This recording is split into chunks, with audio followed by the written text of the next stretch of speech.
Hey, what's up there, YouTubers? It's me again, Brian, aka Gamer55551, and I am back with a My 2 Cent video for this week, for the week of April 30th to May 6th, 2023, though. And we got 4 stories to cover this week, including Phil Spencer responding to the, let's just say, poor reception that Redfall recently has gotten. This week, though, he was interviewed by Kind of Funny Games, though. We also want to talk about basically the announcement for their showcase and some of the information, what we could expect from it, including the Starfield one, though. I also want to talk about the situation that seems to be going around between Nintendo versus the gaming website Kotaku. And I do want to talk about basically the Mario movie officially hitting the $1 billion mark, though. And if you're interested in where I got the source of these information, though, links will be in the description of this video, assuming you're watching this on YouTube, though. But before we get started, I like to do what I like to call the quick My 2 Cents. Stories that kind of caught my attention, but I'm not going to go into a huge amount of details, though. The first one is that apparently a new update has been released for Star Wars Jedi Survivor, the sequel to Jedi Fallen Order, though. And apparently when that game launched, it wasn't exactly in the best of state, with some criticism gearing towards them focusing too heavily on ray tracing and everything like that, though. Apparently they've made an update for the Series XS, the PS5, and of course the PC. Now, granted though, there's certainly criticism towards EA for launching the game in that state and the justification of the $70 price tag and all. And well, let's just say while the criticism is certainly justifiable, it got basically overshadowed by, obviously, Redfall that came out this week, which I will get to that one a little bit later, though. We also learned that a standalone for the Spider-Man remaster is planning to be released, I believe, in May for the PS5. This is basically, for those who are not familiar, those who purchased Spider-Man Miles Morales, which is sort of a somewhat of a sequel that takes place after the events of the first Spider-Man game, but before the upcoming release of Spider-Man 2, though. Basically, this was bundled with Spider-Man Miles Morales on the PS5 and everything like that. So to see it get its own release is certainly not bad. I mean, I played the original Spider-Man on PS4, and it was, for a Spider-Man game, I would say, the second best good Spider-Man game out there, with basically Spider-Man 2 probably being the best one as far as we know. That was released back in 2004. So this one certainly is nice, though, for those who wanted to get the standalone, though. Obviously, it's building hype for the upcoming release of Spider-Man 2, which we haven't seen any gameplay about it other than certain trailers here and there, with basically Venom being involved. So hopefully we'll soon hear more about it later, or hopefully basically soon, to be exact, though. We also learned that the DLC for Forspoken in Tano We Trust will be released on May 26th, though. I will give Square Enix and Illumination Production, if I'm saying the name correctly, credit for fulfilling this DLC and try, for those who purchased the game, to be exact, though. It's really a shame that the game did not perform as well. I mean, there are certainly some criticism towards it, and I think Hi-Fi Rush shadow dropping it may have had a negative impact on the game too, though. And it's unfortunately the studio that made the game is shutting down, or at least being absorbed into Square Enix. Nevertheless, much like what Voltron is doing with Saints Row, they are committed to try to complete what they can with this game, though, what they promised and everything like that. So I'll at least give them credit on that part, though. It's just really unfortunate what happened to the studio, though. We also learned that Reggie Fils-Aimé has called out those who are pirating Zelda Tears of the Kingdom, though. And while I understand there are those who are looking forward to this game and all that stuff, I can understand what Reggie is sort of getting to this, as we've seen people who pirated and sometimes might ruin it for other folks out there, especially with the whole leak thing coming out and everything like that. So I will say Reggie Fils-Aimé does have somewhat of a point to what he is basically saying, though. Excuse me. We also learned that supposedly a new Double Dragon game has been announced called Double Dragon Gaiden, and it looks like it's being inspired by, the games like Scott Pilgrim versus the World and everything like that. Judging from what we've seen so far, though, the visuals look definitely different from like the past Double Dragon game I played. I think the last one was Double Dragon Neo, though. So I'm curious to see how this one's going to be played, though, and how close to Scott Pilgrim versus the World this game will stay at, though. So I'm kind of curious to see where this is going to go and everything like that. But, it's another Double Dragon game. We're seeing beat-em-up games kind of make a comeback to a certain degree, and I'll definitely keep my eyes on this one, to be exact. We also learned that, unfortunately, Marvel's Midnight Sun on the Nintendo Switch has unfortunately been canceled, though, which is definitely disappointing to see, though. We do know the game is still coming to the PS4 and Xbox One, but from what I understand, it will only be a digital-only release, though. Unfortunately, this game did not sell or meet 2K's expectations. I mean, there could be a number of factors of why the game did not do well, despite getting critically good scores and everything like that, though. But it is very unfortunate that the Switch version is no longer planned, though. I don't know whether it's because of, graphical issues or any other issues that might have emerged, though. But it is definitely unfortunate that Marvel's Midnight Sun has unfortunately been canceled on the Nintendo Switch. We also learned that the game Biomutant, though, that was first released on the PS4 and Xbox One and then updated to the PS5 and Xbox Series S and X, will be making its way to the Nintendo Switch. Now, there's been no official trailer of the game or anything like that running on the Switch, though, so it remains to be seen how this game is going to run on the Switch or not. From what I understand, Biomutant did not get the best review scores out there, to be exact. There are some folks who have criticized the game, so it's unclear if they had actually, if this is going to be the updated version or not. I'm hoping it's the updated version, so we'll have to wait to see. But yeah, it seems as though that Biomutant will be making its way to the Nintendo Switch, though. So for those who've been holding out for a Switch version, though, I mean, this is certainly is good. Whether or not the game actually becomes good or not on the Nintendo Switch, that remains to be seen at this time, though. We also learned that supposedly there is a rumor going around that the Super Mario Brothers movie might be heading for a digital release, supposedly May 9th, though. Now, granted, nothing has been confirmed at this time, to be exact, though, and we don't know whether or not Nintendo Illumination wants to continue basically having the movie in theaters, considering it's still printing money as we speak to be exact, though. So it's going to be very interesting when May 9th comes to see whether or not this rumor is true and whether or not the Mario movie will be coming for a digital release. We know there are plans for basically plans for a DVD release and everything like that. We also learned that one of the lead narratives from the Dragon Age, though, claims that a lot of that BioWare basically resents its writers, though, to be exact, those who write the scenarios for the Dragon Age and the Mass Effect series, though. This comes off the heels, which I'll get to in the movie and TV show, over the writer strike that we are hearing right now that's been going on lately, though. So we'll see what is going on basically with BioWare and all. I mean, hopefully a lot of their writers can put out something good with the next Dragon Age and the next Mass Effect. Whether that they could pull that off or not, however, that remains to be seen, though. And we also learned that apparently Nintendo has been ordered to testify before the FCC in sort of the Microsoft Activision merger, though. As you probably are aware, last week, though, Nintendo basically told the judge and basically told what their lawyer said that they should not be allowed to testify, mostly because of a certain date and everything like that.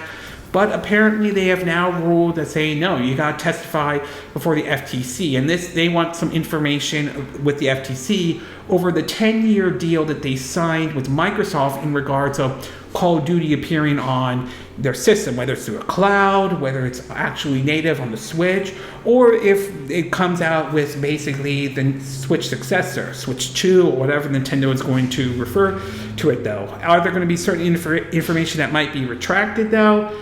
I'm no legal expert, but I wouldn't be surprised if it is. We've seen this before. I think there was some information that was retracted during the Apple versus the Epic case, though, which I believe a judge ruled in favor of Apple, though. Although some information did come out, including basically Microsoft talking to Nintendo about bringing Game Pass to the Nintendo Switch. And from what we understand, Nintendo said basically no to that at all. And in the movie and TV show part of the My Two Cent, though, as some of you are fully aware of, the writer's strike has officially begun, though. And there have been some complaints, some of the issues ranging from, using AI to basically write some of these stories, to basically, writers are not being credited, to with the issue of streaming and everything like that, though.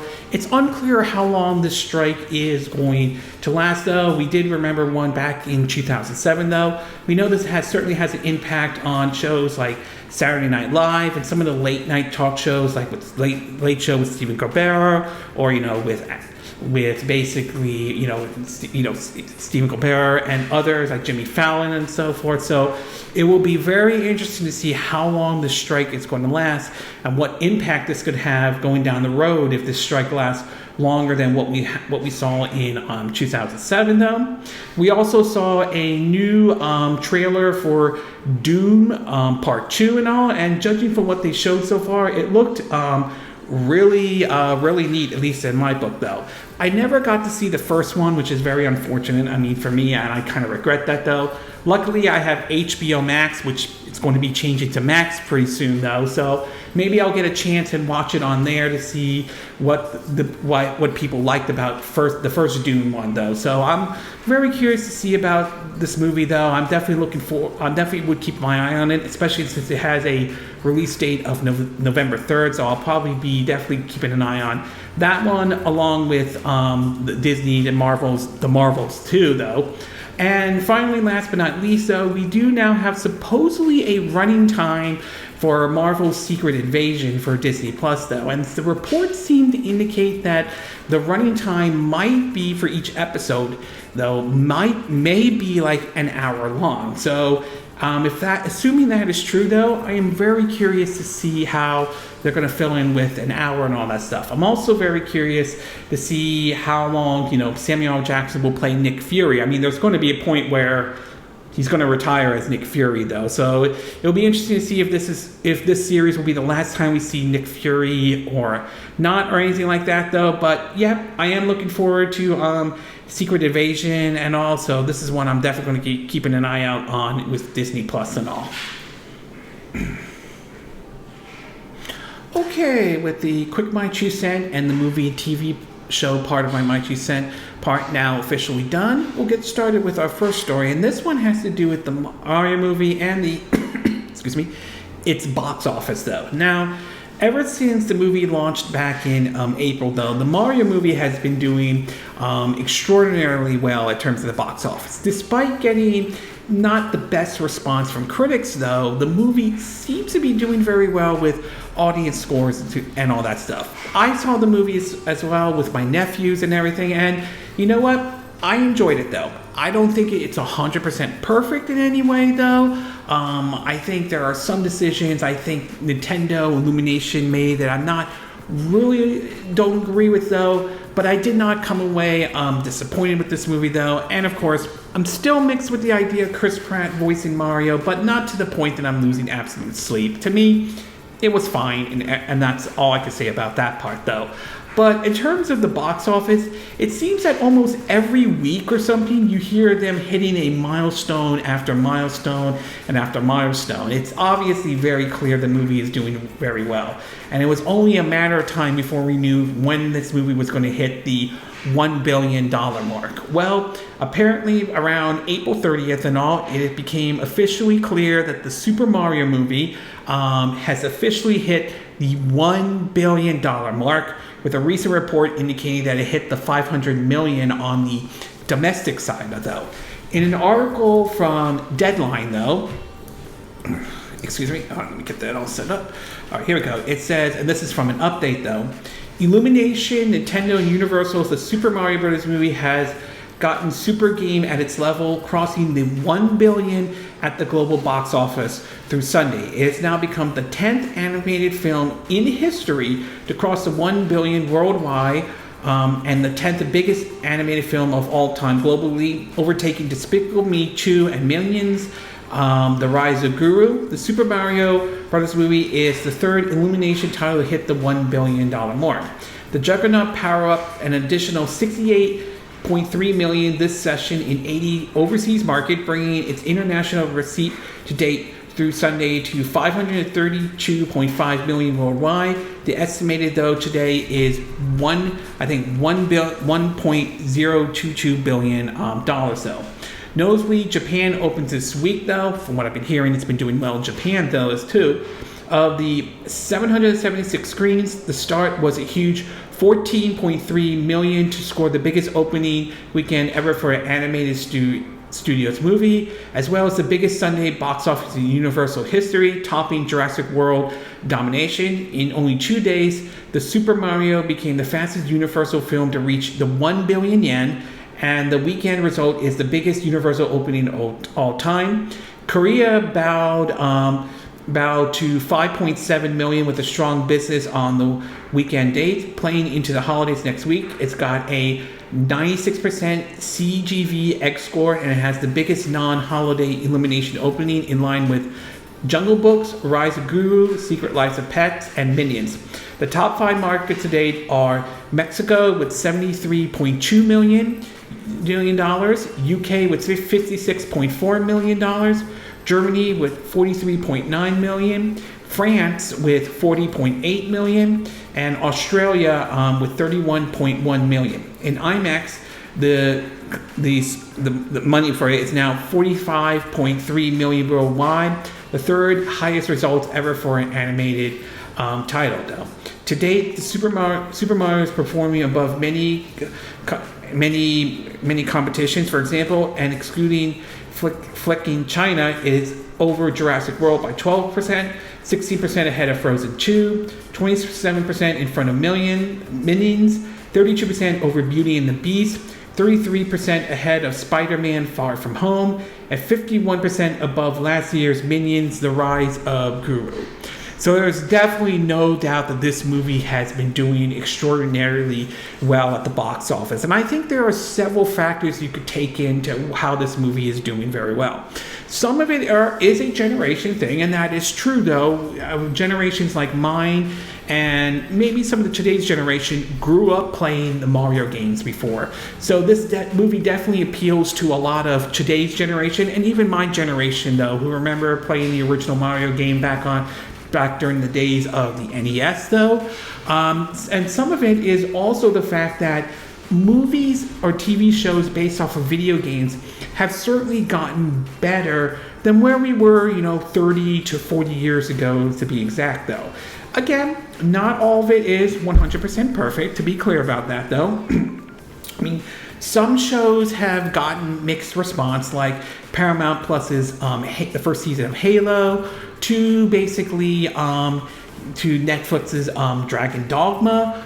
Other shows or movies have gotten basically not the best response or did very well, like the Resident Evil movie, or the newest one to be exact, to the live-action Resident Evil that was on Netflix.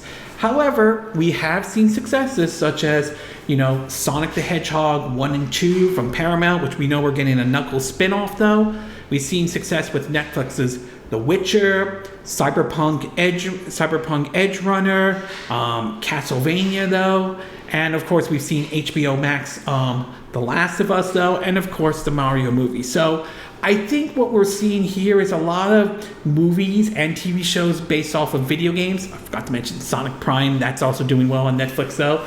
Have certainly gotten a lot better than where we were 30 to 40 years ago, where we were at the time when we had the live-action Mario movie, although that has sort of become one of those, it's so bad, it's good, it's gained a cult following. And last time I remember checking, I think it was number 1 on Amazon, mostly because of the animated Mario movie, to even, from the days of that, to even the live-action Street Fighter and all. So, I mean, I think a lot of it is that the quality has certainly gotten better than where we were before, though, and I could definitely see that with the Mario movie as well. So I think there are several factors you could point to in terms of how the Super Mario Bros. Movie is doing very well at the box office, though.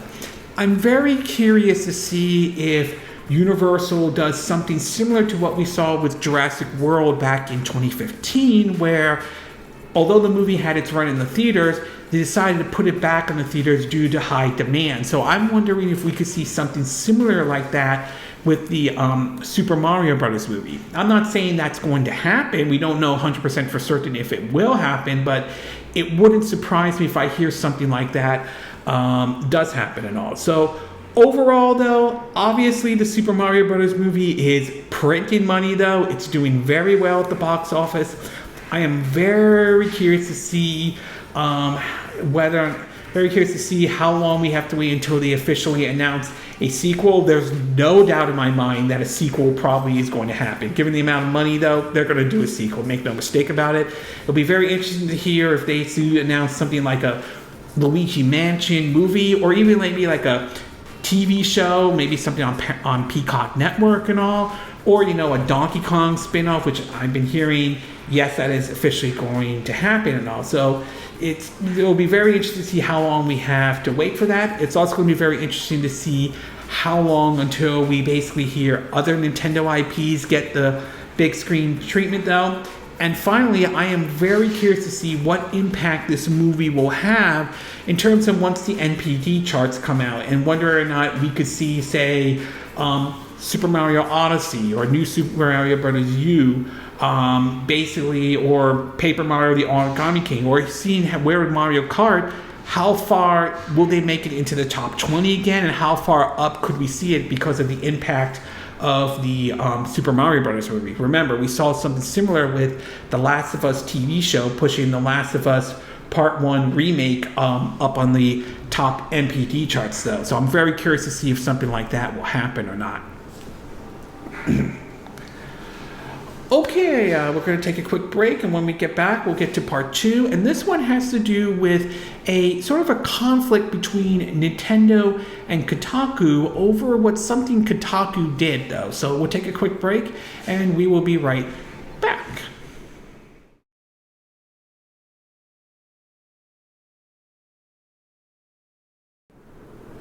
Okay, and we are back with part 2 of my video, my 2 cent video for this week. And for this one, we're going to be taking a look at a situation that seems to have emerged between Nintendo and the gaming website Kotaku, though. Now, as some of you are aware, though, one of Nintendo's biggest releases that is coming up is The Legend of Zelda Tears of the Kingdom, the sequel to the 2017 Legend of Zelda Breath of the Wild. And recent reports seem to have indicated that the game has sort of leaked online, though. No one knows for certain, I don't know 100% for certain how the game leaked online, though, but unfortunately the information is out there right now, to be exact, though. And there have been several videos that have been put out that have been deleted, though, to reports of this coming out, though. One of the sites, Kotaku, recently did a report on this, though, and pointed out some of the stuff that many have speculated that it is spoilered at all. It's worth pointing out that Kotaku did kind of get in trouble with Nintendo in the past when they talked about in terms of how to emulate, the release of Metroid Dread when that came out. I think in 2021 or 2022. I'm not 100% sure on that one.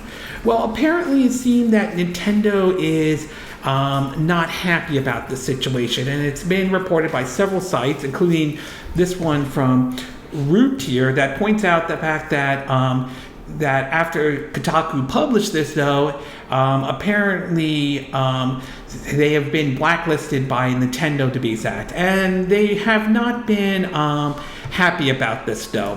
One person who worked at Kotaku recently wrote a comment saying, quote, "It's preview day for Zelda Tears of the Kingdom, a huge game I would love for Kotaku to be able to inform its millions of readers about firsthand.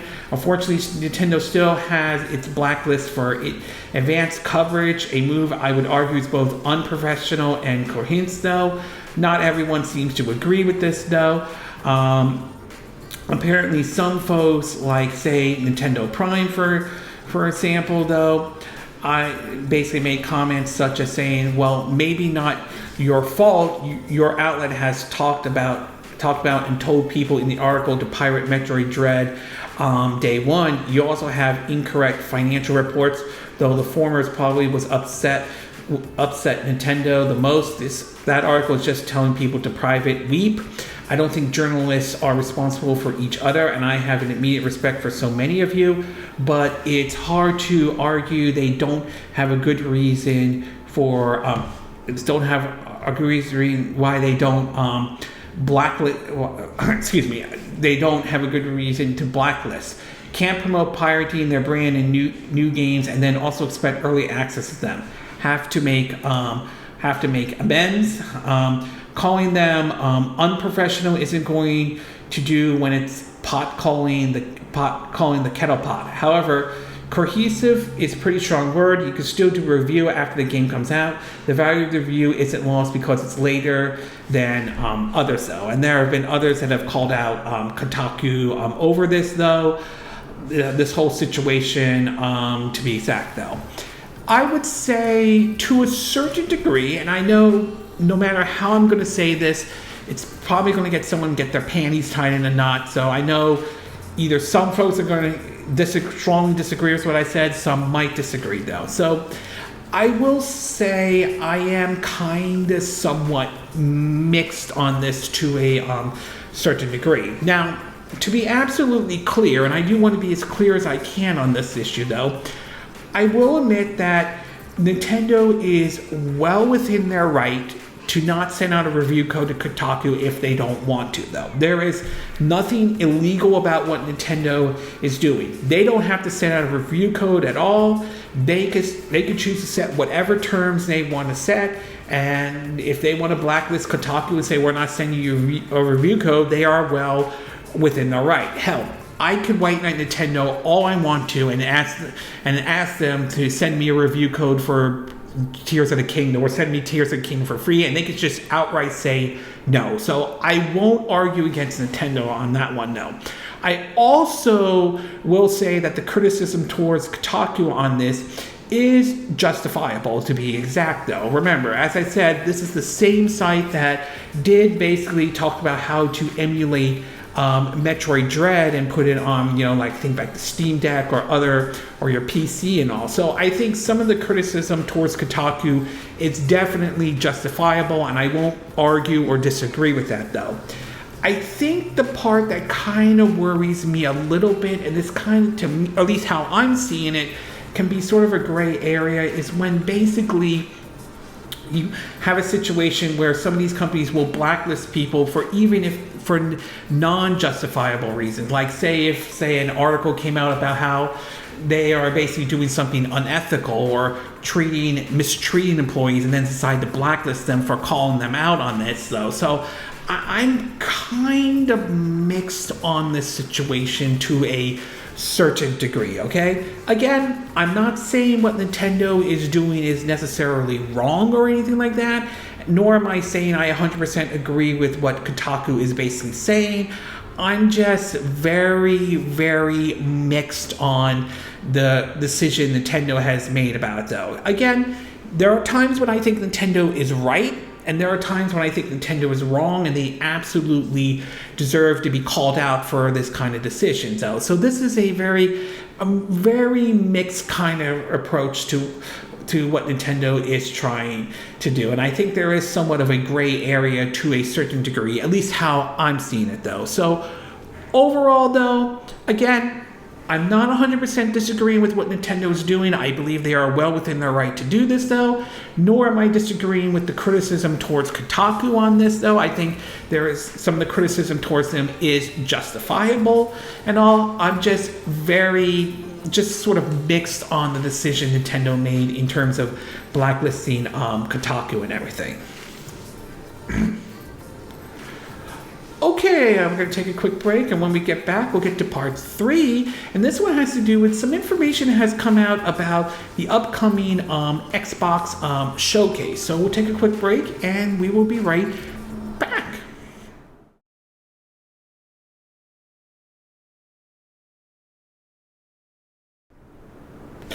Okay, and we are back with part 3 of my 2 cent video, and for this one, we're going to be taking a look at some of the information we're getting about in terms of the upcoming Xbox showcase though. Now, as some of you are probably aware of, E3 is not happening this year, unfortunate though, and its future certainly remains uncertain at this time, though. But we're starting to hear other companies to see what they're going to be doing in terms of their take, or if they're going to do something around the time that E3 should have happened, though.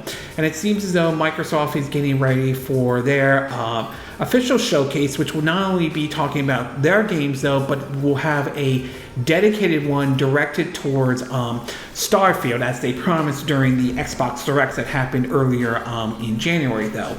In terms of them posting this from news.xbox.com, it reads that, quote, let me see if I can do, okay. Quote, though, we're delighted to announce that the Xbox Showcase will be live streamed on June 11th at 10 a.m. Pacific time, local time zones below that they mentioned. Immediately after the show, we will be airing a Starfield Direct, a deep dive into Bethesda Game Studios' highly anticipated sci-fi RPG. Join us for some new surprises and first look from our incredibly talented internal studios and our many creative partners around the world. This is the day gamers have been waiting to see what is coming to Xbox, Game Pass, and PC. Starfield Direct will invite you inside Bethesda's game studio to learn much more about Starfield, with a ton of new gameplay, developer interviews, and behind-the-scenes insider information.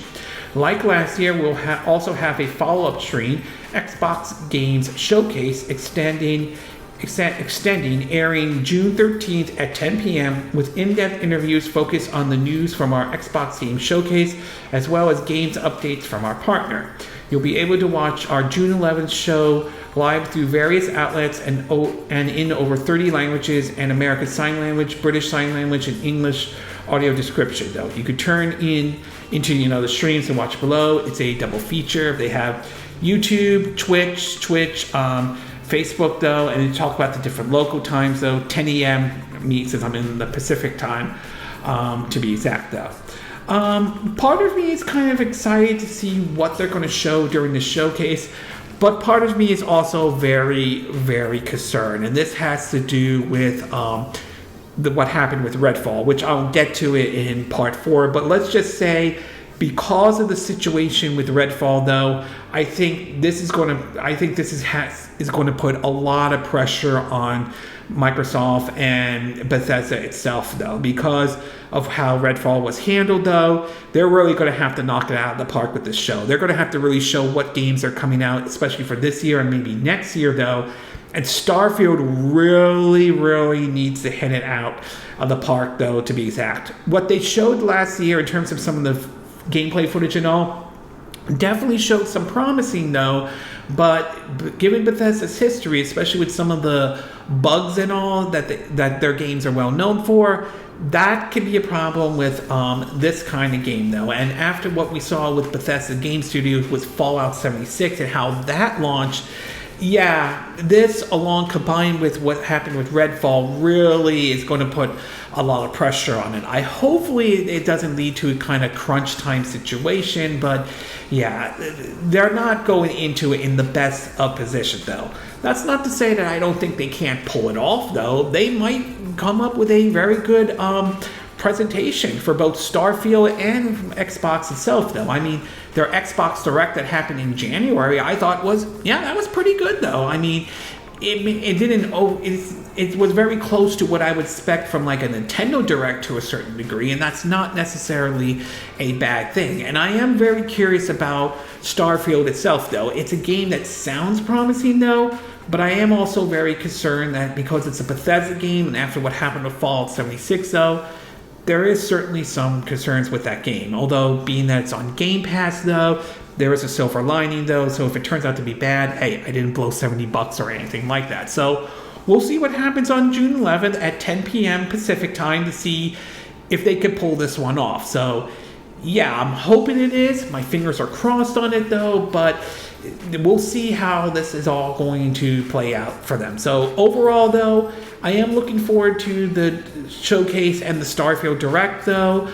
But I will say that given what happened with Redfall and everything like that, they are going into it in a not so great position, or not a strong or weak position. And they're going to really have to step it up and knock it out of the park to really convince people about why they should invest in Starfield and why they should continue to invest in Xbox, particularly with Game Pass and all. Okay, we're going to take a quick break, and when we get back, we'll get to our fourth and final part, and this one has to do with the situation surrounding Redfall and all. So we'll take a quick break, and we will be right back.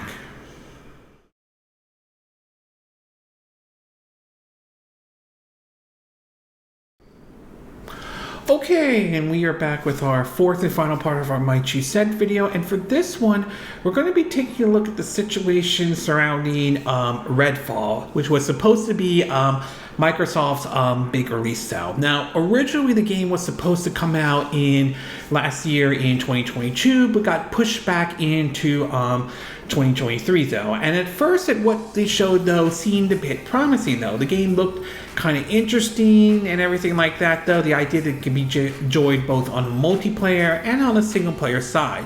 But then information started to come out that kind of started to raise certain red flags though. Some of it was learning that there had to be an always online connection even for the single player part, although they're claiming they're working on an offline mode. To when it was revealed about the frame rate and resolution of that game, they were heavily criticized by a lot of folks, considering that the preview build at the time that they were showing were basically the game running at 60 frames per second, and learning how the console versions were going to be running at 30 frames per second kind of upset some folks, and kind of felt, or some were kind of compared to this kind of situation we saw with Cyberpunk 2077 before that game originally came out.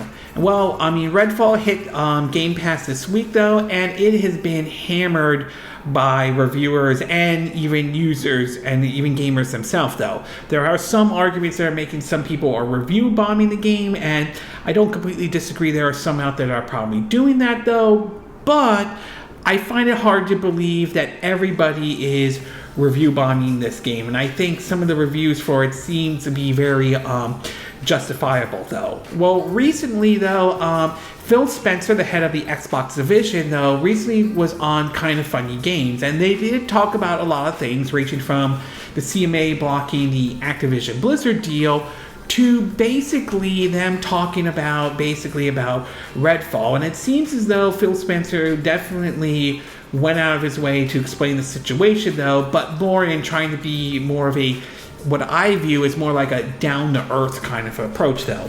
In an article from GameSpot, it reads that, quote, that he has reacted to Redfall's mixed review, saying he's disappointed with the game's rocky launch. According to him, he said, quote, "There's nothing more difficult for me than disappointing the Xbox community," Spencer said during the episode of Kind of Funny XCast.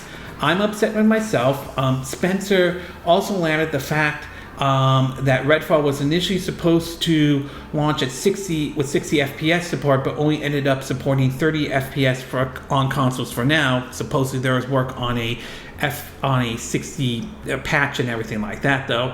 Anyway, continuing on. As part of the discussion, however, Spencer also tried to explain what went wrong with the game's development. Spencer noticed that he liked what developers step outside their comfort zone and try something new, with examples like Tango Gameworks' Hi-Fi Rush, Obsidian's Entertainment's Grounded, not to mention Pendament though, and Rare's Sea of Thieves. Aulx Studios, the developers of Redfall, best known for its single-player games, was indeed trying something new by making an online co-op game though. "I want to give the team the creative platform to go and push their abilities and aspirations," Spencer said. "But I also need to have a great selection of games that surprise and delight our fans, and we under-deliver with that, and for that, I apologize. This is where Arcane didn't hit their internal goals. We didn't do a good job earlier on engaging with Arcane Austin to really help them understand what it's meant to be part of Xbox. We left them to work on the game. They're a very talented studio, and I love that team. I still do." Spencer explained that Microsoft should have stepped in to help Arcane much earlier. "We should have been there for the team earlier. That's on us. We were too late to help. I take that as a learning, as painful as it is." Spencer did mention that Redfall was much further in development when Microsoft acquired Bethesda, which owned Arcane. This is unlike Starfield, which was much more earlier in development when the acquisition happened. Microsoft apparently is working much more closer with Bethesda during Starfield's development, though. Now, I will admit, though, to some extent, though, I will give Phil Spencer at least some credit for at least admitting, you know what, we screwed up. We should have done something earlier, but we did not, though. This is kind of similar to the situation we saw when the late Shigeru Iwata basically admitted to mistakes that were made during the Wii U's time, though, and admit, the Wii U did not live up to the expectations, though, going as far as willing to take a pay cut and willing to own up to that responsibility. So I'm going to give Phil Spencer credit on that. I think that's very good. I think that's very noble, though. I definitely have a bit more respect for him for at least owning up to his mistakes and everything like that.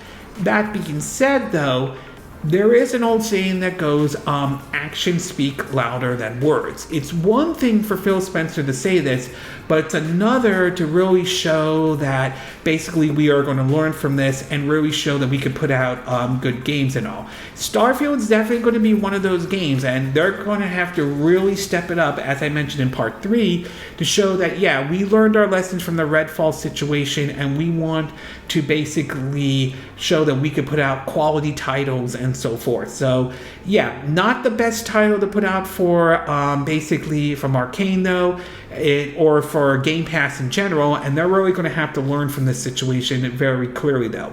As for Redfall itself, though, again, I won't rule out, it's certainly not out of the realm of possibility Redfall could technically recover from this, though. And there have been games that have bounced back, though. It has taken some time, but it certainly has bounced back. Sea of Thieves did not get off to the best of launch when that game originally came out, but it certainly is doing better now than it was when it originally launched, though. Other examples are games like Final Fantasy XIV. Not the best launch, the developers admitted to their mistake, and Final Fantasy XIV is certainly a better game than when it originally launched. Same with Cyberpunk 2077, though. That game launched in a pitiful state that really had an impact on CD Projekt Red, and has since been doing what they can to make that game better and learning from their mistakes. One of the updates, along with Netflix's Cyberpunk Edge Runner, definitely helped bring interest back into that series and everything like that, though.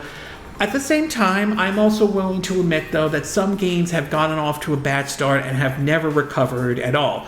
Good examples are EA's Anthem, how that game never recovered after its games when that game originally launched, to games that are shutting down like, Marvel's Avengers, to Platinum's Babylon's Fall. Both were published by Square Enix. So, excuse me, it will be very interesting to see if Redfall could recover or anything like that. Again, I want to see the game succeed. I really, really do, though, but Arcane, Bethesda, and Microsoft definitely have their work cut out for them, though, and they're going to have to work really hard to try to earn people's trust again, to say, hey, we are learning from this. We wanted this game to succeed, though. And make no mistake, they absolutely deserve the backlash and criticism for how Redfall was released, though. The way it was released, based on what I've read so far, is inexcusable, no matter what, though. So, yeah, they are going to have to work really hard to earn people's trust. And as I mentioned before, a lot of their upcoming games, including Starfield, the situation with Redfall doesn't really help them, though. I'm not saying they can't bounce back, but they definitely got a hill to climb to try to overcome from this mistake, especially if they want to make Redfall a good game and all. So overall, though, not the best week for Xbox and Microsoft in general, though. Redfall did not launch to what many people had hoped for, though, and yeah, the backlash is justifiable towards Microsoft and Xbox, though. That doesn't mean they can't recover from this. There's no doubt that there's always a chance that they could rebound from this, though, depending on how they play their cards, though. But clearly, they got a big hill to climb on this one, though. And just like what CD Projekt Red did with Cyberpunk 2077 and Square Enix did with Final Fantasy XIV, they certainly got a hill to climb, though. Whether they can pull this off and achieve that or not, that remains to be seen at this time, though. Okay, this concludes this My 2 Cent video for this week. And again, these are my opinion. What are yours? What are your thoughts about the Mario movie hitting the $1 billion mark, though? Are you very pleased to see this movie do very well at the box office? Did you enjoy the movie? Did you not enjoy the movie? Are you hoping to hear them announce a sequel or, a Donkey Kong movie or a Luigi's Mansion movie anytime soon? And what other Nintendo IPs do you think should get the big screen treatment? What are your thoughts about the situation with Nintendo versus Kotaku, though? Do you think Nintendo was right to blacklist Kotaku over them leaking or spoiling story points of Legend of Zelda Tears of the Kingdom? Do you think Kotaku absolutely deserves the criticism and backlash that they are getting, though? What are your thoughts about the upcoming Xbox showcase? Are you looking forward to this showcase and all? Are you looking forward to seeing Starfield despite what we saw what happened with Redfall or anything? Do you have confidence that the showcase will go off very well? Do you think that Starfield will live up to the expectation when they have its own direct and all? And what do you think about the situation surrounding Redfall, though? Do you believe Microsoft, Arcane, and Bethesda absolutely deserve the criticism and backlash, though? Do you think that they will learn from their mistakes on this one? Do you think that it's possible Redfall could rebound, or could it suffer the same fate that we saw what happened with Anthem's Babylon Fall and Marvel's Avengers? Do you agree with what I said in this video? Do you disagree? Do you have a difference of opinion? As always, sound off in the comment section below. Let me know what you think. And if you do like this video, I hope you hit the like button. I will appreciate it. And I hope you do subscribe to my YouTube channel. If you do, make sure you hit the bell icon for notifications of any new videos I put up. Also, feel free to share this video if you want to, and feel free to donate to my channel if you like. You can do it through PayPal me, Patreon, or Steam Labs. Links will be in the description of this video, assuming you're watching this on YouTube. And I will see you again next time when I do another video. Hopefully that'll be soon. Until then, from Southern California, I wish you all a good day then. Bye!